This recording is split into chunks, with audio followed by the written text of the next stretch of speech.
Indonesia consisted of diverse dynasties and is home to different cultures. But if there is one kingdom that comes to mind that influenced the culture of Indonesia more than anything, it is the Majapahit. The Majapahit is one of the most notable empires in Indonesian history. Today, the Majapahit is still seen as one of the, if not, the most important kingdom that was crucial for the subsistence of contemporary Indonesia. Constructed in 1293, it became one of the biggest Hindu-Javanese kingdoms in the 14th century. The Majapahit was dominated by the Javanese.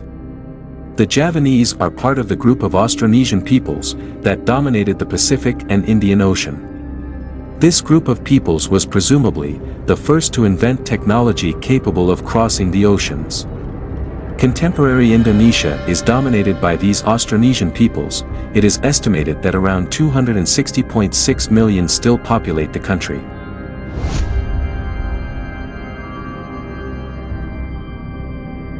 The kingdom could have been formed by the pre-existing rival empires. The kingdom of Srivijaya and the realm of Mataram. They were, like what Majapahit will later become, thalassocrat. Since the kingdoms existed on islands, it was crucial to have control over the seas.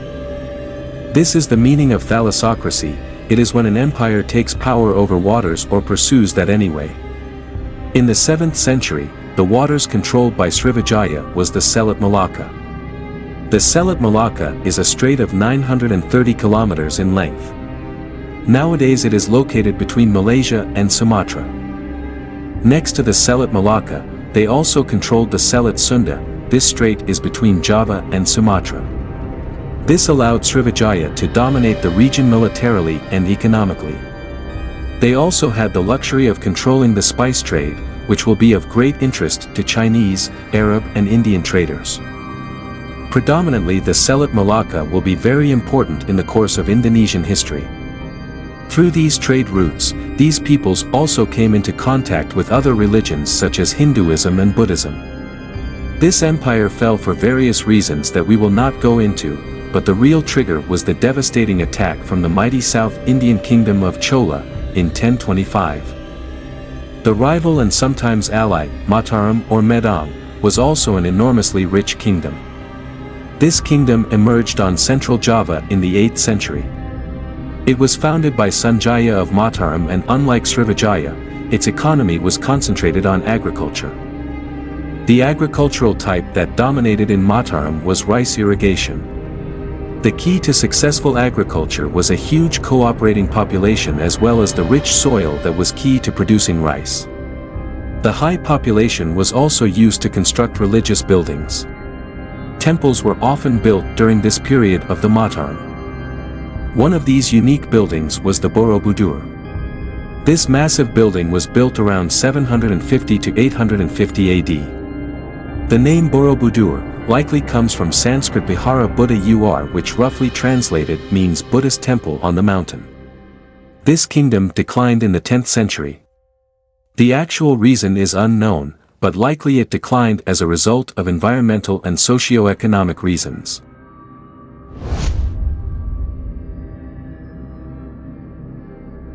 The beginning of the kingdom can be understood by looking back to the invasions of the Mongols. On December 1292 to 1293, there was great efforts to take over Java by the ruler, Kublai Khan. Kublai Khan ruled over Yuan China. The invasions were due to a punishment for King Kertanagara of Singasari.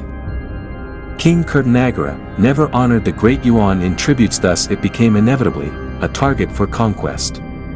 They also wanted to include Singasari as a vassal state, given its wealth and interesting geographical location. Of course, this didn't work given the growing power of the kingdom. In the end, the invasion was unsuccessful. In 1292, Kadiri or Jalang sent an army to capture Singasari and kill the king if possible. He was assisted by Arya Wiraraja, a regent of Sumnep on the island of Madura. Singasari was attacked simultaneously from the north and south.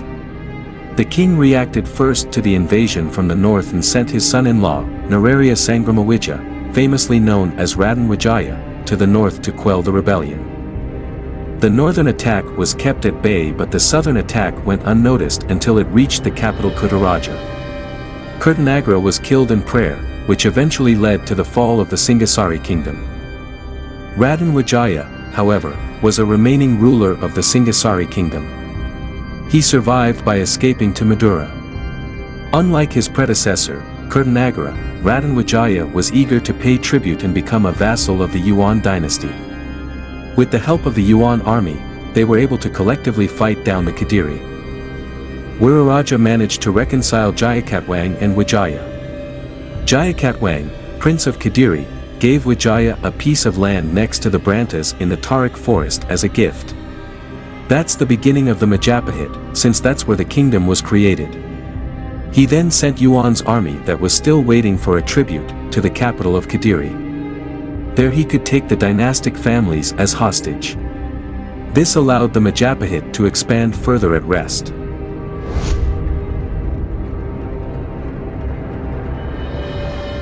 Raden Wijaya died after 17 years leading the kingdom.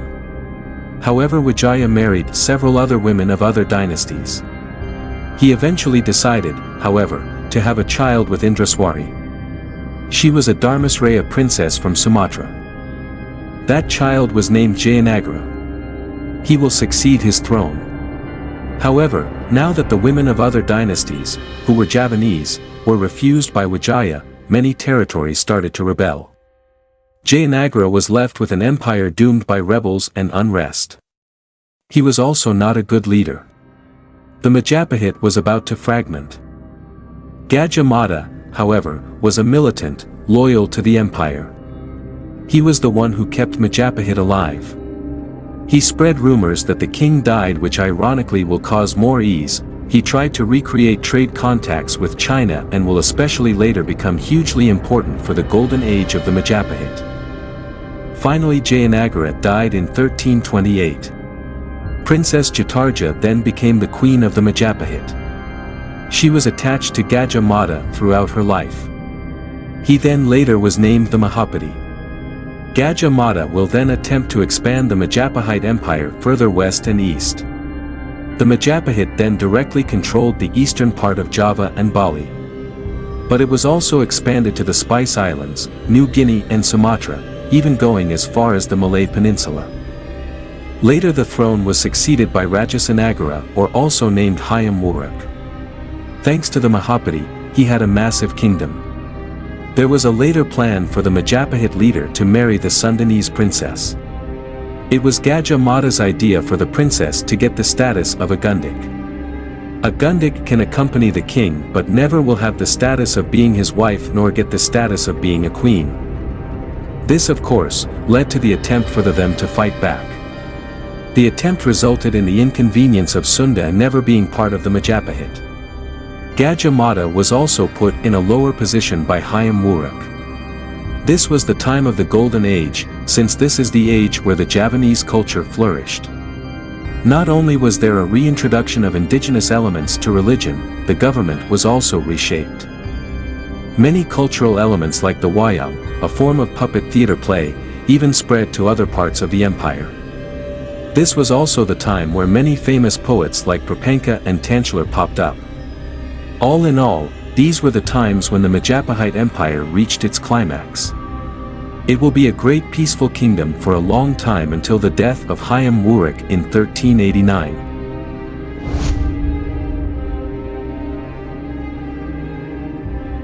But that leads to the question. The Majapahit rose to a hegemonical empire throughout the centuries, but then why did it decline in the 15th century? There are many theories how the empire eventually declined in power and which led to its destruction. According to Coedes, an historian specialized in Southeastern Asian history, it is clear the decline started since the succession by Wickremawardhana. Stutterheim later also referred to this time as a time of complete fragmentation.